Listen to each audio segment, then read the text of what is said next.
Easy and simple fried rice എല്ലാവർക്കും ഉണ്ടാക്കാം കേട്ടോ. രണ്ടാൾക്കുള്ള ഭക്ഷണം ഉണ്ടാക്കണം. അതിന് ഒരു ഗ്ലാസ് ജീരകശാല അരി എടുത്തിട്ടുണ്ട്. അത് വേവിക്കാനായിട്ട് നമുക്ക് 1.25 ഗ്ലാസ് വെള്ളം ഒഴിക്കാം. ഈ വെള്ളം 1.25 ഗ്ലാസ് വെള്ളം ഒഴിച്ച് കഴിഞ്ഞാൽ തിളച്ച് കഴിഞ്ഞിട്ട് വേണം അരി ഇടാനായിട്ട്.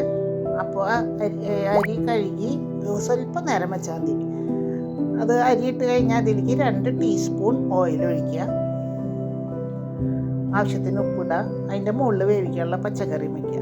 6 മിനിറ്റ് വേവിച്ചാൽ മതി. ഈ നേരം കൊണ്ട് നമുക്ക് ഇതൊക്കെ അരിഞ്ഞെടുക്കണം. ക്യാപ്സിക്കം, സെലറി, സ്പ്രിംഗ് ഒനിയൻ, സബോള, വെളുത്തുള്ളി, ഒരു കുഞ്ഞി കഷ്ണം ഇഞ്ചി, മല്ലിയില. ഇനി നമുക്കിത് നോക്കാം, വെന്തോന്ന് നോക്കാം. പച്ചക്കറി ആവശ്യത്തിന് വെന്തിട്ടുണ്ട്, ചോറ് വെന്തിട്ടുണ്ട്, വെള്ളമൊന്നുമില്ല. അപ്പോൾ നമുക്കിനി ഇത് മാറ്റി വയ്ക്കാം കേട്ടോ. ചോറ് മാറ്റി വയ്ക്കാം, അല്ലെങ്കിൽ വേവ് കൂടും. ഇനി നമുക്ക് കുറച്ച് 2 ടേബിൾ സ്പൂൺ നല്ലെണ്ണ ഒഴിക്കാം. നല്ലെണ്ണ ഒഴിച്ചിട്ട് അതിലേക്ക് 1/2 കുടം വെളുത്തുള്ളി നല്ലോണം കഴുകി നല്ലോണം മൊരിയുക, കരിയണ പോലെ ആക്കുക. അപ്പോൾ നല്ല മണം വരും. മണം വന്നു കഴിഞ്ഞാൽ ഒന്ന് കരിഞ്ഞ പോലെയൊക്കെ ആകുമ്പോൾ നമുക്കത് എടുക്കാം. ആ വെളുത്തുള്ളി എടുത്ത് മാറ്റിയിട്ട് ബാക്കി ആ വെളിച്ചെണ്ണയിലാണ് നമുക്ക് മസാലകൾ ആക്കേണ്ടത്. വെളുത്തുള്ളി മാറ്റി കഴിഞ്ഞാൽ നമുക്കിനിയിപ്പോൾ ഇതിൽ മസാല സബോള ഇടണം. സബോള, ഒരു പച്ചമുളക് ഞാൻ അവിടെ അരിഞ്ഞ് വെച്ചിട്ടുണ്ട്, അത് ഇടുന്നുണ്ട്. അത് എരിവുള്ള മുളകാണ്. ഈ മുളക് ഇടയ്ക്ക് കടിക്കുമ്പോൾ എരിവുണ്ടാവാനാണ്. ഒരു സ്വല്പം നേരം നമുക്കിതൊന്ന് ഇളക്കി കഴിഞ്ഞാൽ നമുക്കതിലേക്ക് പച്ചക്കറികൾ ഇടാം. ഒന്നൊന്ന് വരാനുണ്ട്.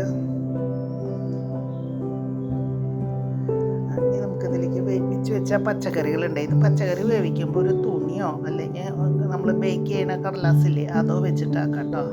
വേവിക്കാൻ വെച്ചാൽ മതി. ഉപ്പിടണ്ട കേട്ടോ പച്ചക്കറിയിൽ, കാരണം അതിൻ്റെ കളറും കുറയും. ഇതിലേക്ക് നമുക്ക് വെളുത്തുള്ളിയും ഇഞ്ചി ഒരു കുഞ്ഞ് കഷ്ണം എടുത്തിട്ടുണ്ട്, അതും കൂടി അരിഞ്ഞതും ക്യാപ്സിക്കം കൂടി ഇട്ടിട്ട് ഇളക്കാം.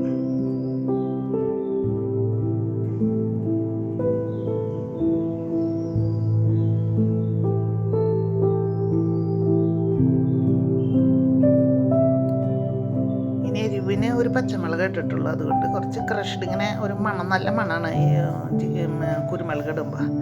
അപ്പോൾ നമുക്കൊരു ടീസ്പൂണാണ് കേട്ടോ, ഒരു ടീസ്പൂണോളം കുരുമുളക് ചതയ്ക്കുക, പൊടിക്കുക. ഫൈനായിട്ട് പൊടിച്ചിട്ടില്ല. അതിൻ്റെ മണം പോണതിന് മുമ്പ് നമുക്ക് ആ ചോറിട്ടൊന്ന് കുറച്ച് നേരം ഇളക്കണം. ഇതൊന്നും ഒട്ടി പിടിച്ചിട്ടില്ല കേട്ടോ, കാരണം എന്താണെന്നാ നമ്മൾ 2 ടീസ്പൂൺ ഓയിൽ ഒഴിച്ചിട്ടുണ്ടല്ലോ, ഉപ്പിട്ട്. ഇതിൽ നാരങ്ങ പിഴിഞ്ഞ് വെക്കണ്ട കേട്ടോ. 6 മിനിറ്റ് അടപ്പത്ത് അങ്ങനെ ഇതിലിട്ട് വേവിച്ചാൽ മതി. നമുക്കിതിലേക്ക് ഇത് ഒന്ന് ചൂടായി കഴിഞ്ഞാൽ ബാക്കിയുള്ള ചേരുവകൾ ചേർക്കാം.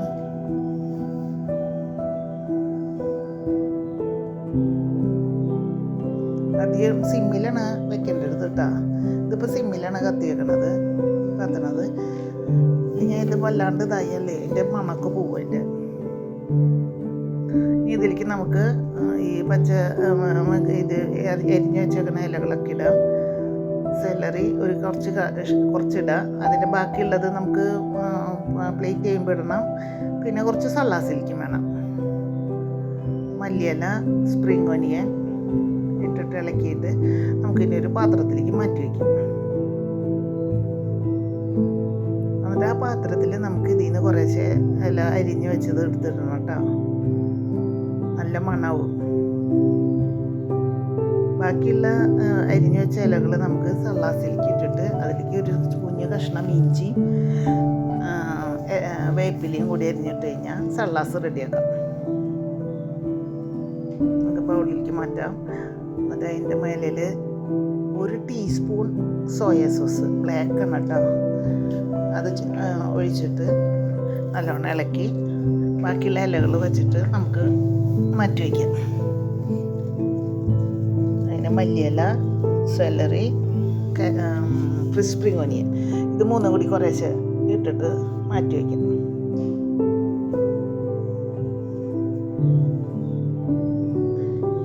സലാസിലേക്ക് ഇട്ടിട്ട്